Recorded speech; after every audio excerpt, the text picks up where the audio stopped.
Earlier this month, President Donald Trump signed legislation to give hourly workers a tax break on their overtime hours. But workers in some industries are finding they may be cut out of this. They're not eligible for the tax breaks. 10 News reporter Ethan Ellis joins us now live tonight. So Ethan, what exactly does this mean, and what kind of jobs might not be seeing these breaks? John and Rachel, truckers like the ones you probably see driving behind me right now are one of the big sects of the job market that won't see these tax breaks. Now, I talked to a lot of truck drivers today, and they say despite working 70 hours a week, sometimes they don't even make overtime in the first place.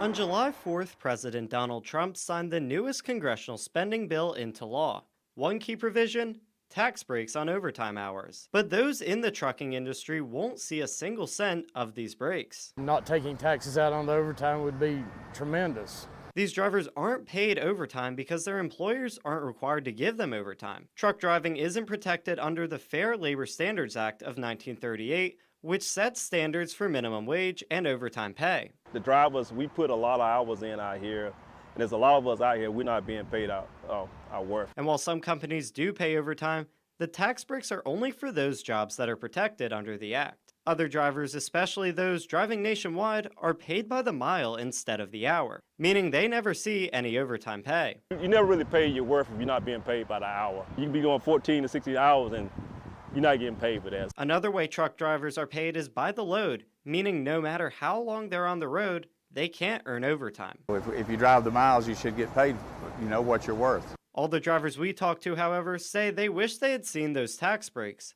mentioning there's a lot they could do with the money they'd save. I could afford to stay home with my wife more instead of staying on the road for 3 weeks at a time. More money in your pockets, you can pay more bills, do more for your family. One driver said those tax cuts would have helped keep more drivers in seats.